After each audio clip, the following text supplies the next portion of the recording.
Bienvenue à vous tous qui nous suivez. Vous êtes un peu partout dans le monde entier. Vous êtes en Europe, en Asie, en Amérique, en Océanie, un peu partout dans le monde entier. Nous trouvons toujours un Congolais.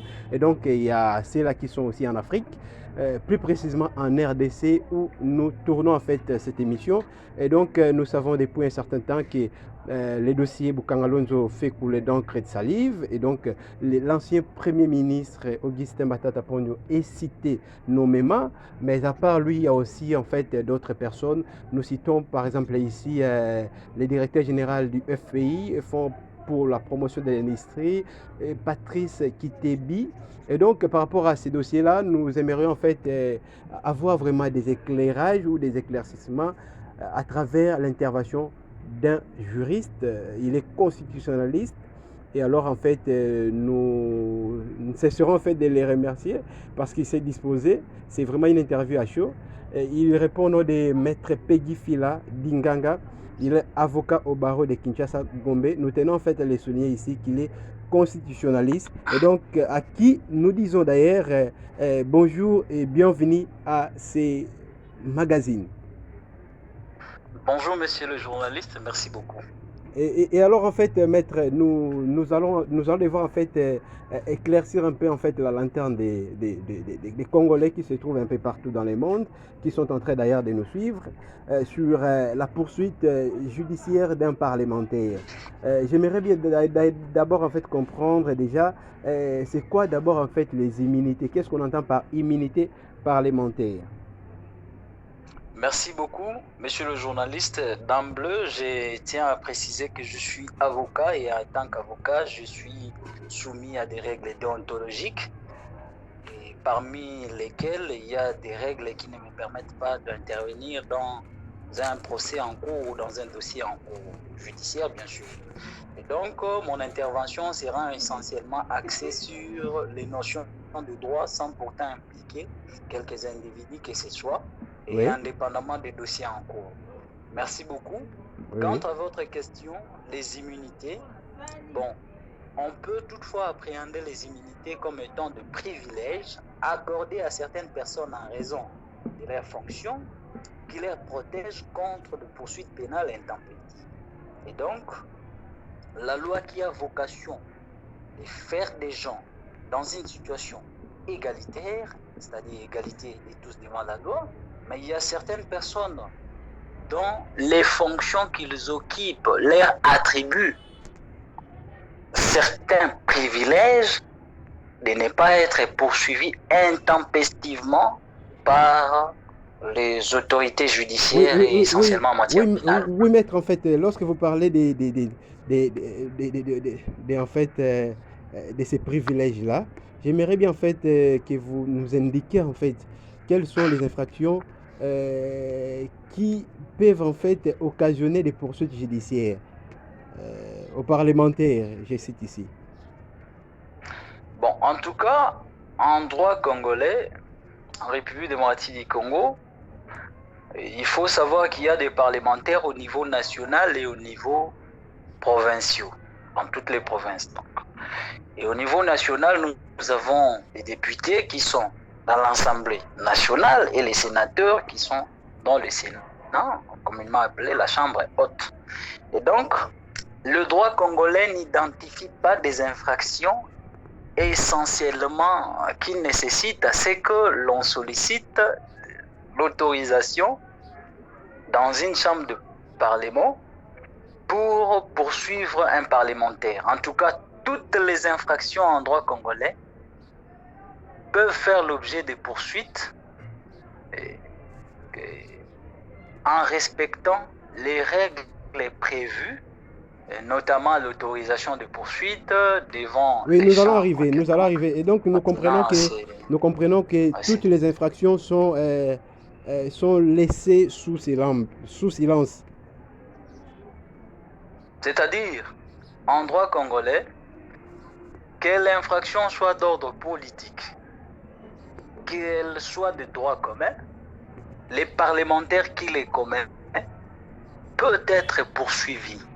Et au regard, en respectant bien entendu dire les immunités parlementaires et autres, il y a également les conditions que l'on peut vous dégager. Oui, nous allons arriver, nous allons arriver, nous qui allons arriver. permettront à ce que, tout à fait. Nous allons arriver Merci vraiment. Merci beaucoup pour votre Donc, il n'y a intro, pas une pour votre introduction catégorisation déjà. spécifique. Ça nous va Tout à fait. droit au cœur.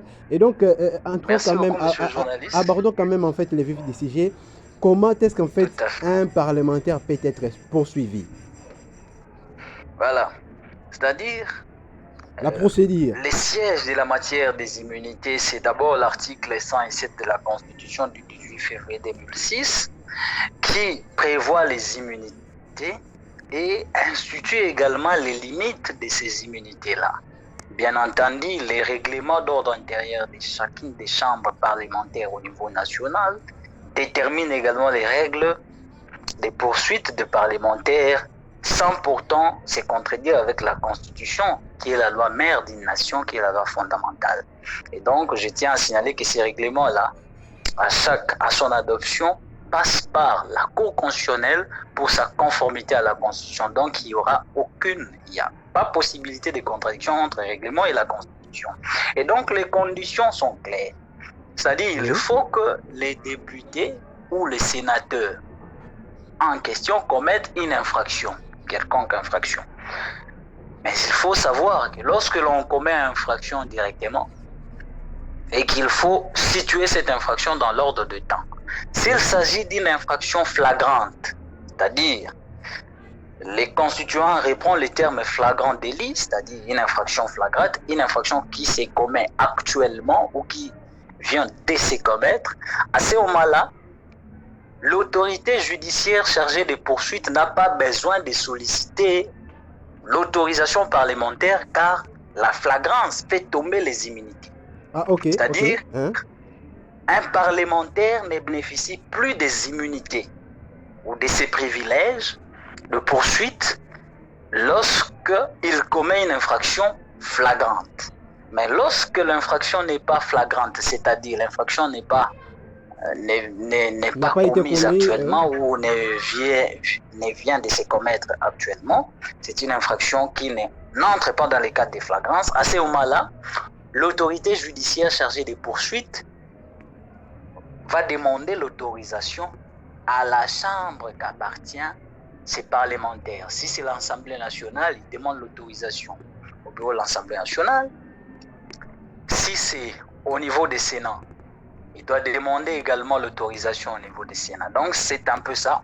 La procédure commence par la demande d'autorisation parce que les sénateurs en Suisse des immunités et les députés aussi bénéficient des privilèges des juridictions. C'est donc le procureur général près la Cour de cassation qui est chargé de poursuivre les sénateurs, exactement. ou les députés. Oui. Et c'est ce procureur-là qui est l'autorité compétente en vertu de l'article 93 de la loi organique du 2013 portant organisation fonctionnement des juridictions de l'ordre, fonctionnement et compétences des juridictions de l'ordre judiciaire. C'est en fait allez-y. Le procureur général pour la Cour de cassation, voilà, c'est lui, parce que les députés et les sénateurs sont justiciables devant la Cour de cassation. Au cas où il y a poursuite, c'est le procureur général qui demande, après la Cour de cassation bien entendu, qui demande l'autorisation à la chambre d'appartenance de ces parlementaires, l'autorisation de poursuite. Une question, et maître. Maintenant, une question, maître, au niveau du Parlement. Avant de continuer, une question. La procédure au cas où maintenant, en fait, oui. au cas où en fait, les collègues de ces parlementaires-là, par exemple au niveau du Sénat, il y a des sénateurs, ou carrément au niveau de l'Assemblée nationale, il y a des députés. Donc les collègues en fait, députés ou sénateurs, refusent en fait de lever les immunités de leurs collègues sénateurs ou députés. Qu'est-ce qui peut arriver? Tout à fait, c'est pourquoi je voulais y arriver en vous expliquant la procédure, parce que je ne suis qu'au niveau de commencement. Oui. La procédure commence par la demande de lever des immunités et il faut savoir la période à laquelle cette demande est dressée à l'Assemblée nationale ou au Sénat. Si c'est en période de session, c'est-à-dire, vous le savez bien, l'article 115 de la Constitution organise des sessions ordinaires dans une année en République démocratique du Congo. Le 15 mars jusqu'au 15 juin, première session. Deuxième session, c'est la session du 16 septembre jusqu'au 15 décembre, communément appelée session budgétaire. Donc, si nous sommes pendant la session, une fois demandé l'autorisation, les bureaux doivent convoquer l'assemblée plénière et l'assemblée plénière doit voter pour ou contre la poursuite en question. Vous voyez ce qui se passe. Oui. Ouais. Mais maintenant, lorsque l'assemblée plénière refuse d'accorder des poursuites, l'autorité judiciaire qui a initié poursuite ne saura poser des actes, donc ne peut plus continuer à poser des actes, ne peut plus instruire jusqu'à la fin de cette session. Donc, les refus d'autorisation équivaut à la suspension de poursuite, et cette suspension ne doit tenir que cette session. C'est ça l'esprit de la Constitution. Et donc, maître, s'il vous plaît, si nous comprenons bien, en fait, c'est-à-dire, en fait, les immunités ne sont présentes que pendant la session parlementaire. Non, au-delà même de la session parlementaire. Oui. C'est-à-dire au-delà, sauf que modalité de détermination de l'acceptation des levées des immunités ou des refus de lever des immunités est appréhendée par rapport à l'organisation de la session ou non. Parce que lorsque la session est en cours, c'est l'assemblée plénière qui doit décider de lever ou non. Lorsque la session n'est pas en cours, à ce moment-là, c'est le bureau qui est chargé du traitement de cette question. C'est simplement le bureau de l'Assemblée nationale ou le bureau du Sénat qui doit traiter la question de lever ou non des immunités. Voyez-vous? Mais lorsque la session est en cours, à ce moment-là, il faudra que la question soit débattue en plénière pour une autorisation ou un refus de lever des immunités. Oui, donc la nuance à faire en termes de session ou non-session, c'est là. Ok, merci beaucoup. Et alors, en fait, une dernière question. Au cas où, en fait,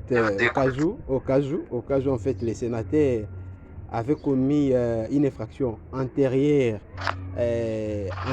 en fait, à son mandat de sénateur, mais il sort du Sénat. Vous comprenez un peu en fait la situation. C'est-à-dire, en fait, les sénateurs finit en fait son mandat au niveau du Sénat ou au niveau de l'Assemblée nationale. Je cite ici par exemple les députés nationaux. Ils ont en fait un mandat de 5 ans. Après 5 ans, est-ce qu'ils peuvent en fait être poursuivis? Tout à fait. C'est exactement ça d'ailleurs l'esprit des immunités. Les immunités n'enlèvent pas l'infraction commise. Les immunités ne font que suspendre la poursuite des infractions au moment où les sénateurs ou les députés, des députés ou des sénateurs, des parlementaires en tout. Donc, même le refus n'enlève pas la commission de l'infraction, ne fait que suspendre. Et au niveau du droit pénal, ce sont les motifs de suspension. Par exemple, l'infraction qui doit être prescrite dans les délais de 2 ans et que les députés ont un mandat de 5 ans. Cette suspension-là des poursuites n'entame pas la prescription au niveau pénal. Donc, on va considérer comme ces 5 ans-là, les poursuites ont été suspendues et on ne peut pas venir dire que non, l'infraction est prescrite. On peut toutefois vous poursuivre. Donc, l'exercice de fonction parlementaire qui a pour corollaire les immunités parlementaires au chef de parlementaire ne font pas disparaître les infractions commises par ces parlementaires, mais plutôt le faire suspendre le poursuite juste à ces délais-là, à ces délais de l'exercice. S'il n'y a pas eu autorisation, bien entendu, s'il n'y a pas eu demande d'autorisation, bien entendu, et aussi s'il n'y a pas eu flagrance, parce qu'en cas de flagrance, les immunités tombent. Allô, vous êtes encore là, maître Peggy? Je vous écoute, monsieur le journaliste. Oui, mais nous vous disons vraiment énormément grand merci pour vous être en fait disponibilisé, parce que nous savons que les questions des droits nécessitent en fait une certaine préparation, et vous n'êtes pas préparé. Et donc nous vous disons un grand merci. Nous allons devoir en fait vous quitter pour un moment. Nous disons un grand merci à vous tous qui nous suivent, qui vont nous suivre. Et puis voilà, donc nous vous disons un grand merci. Partout où vous êtes, nous ne cesserons en fait d'épuiser des matières parce que nous disons toujours l'actualité c'est bien bon. On peut tous en fait rapporter les faits.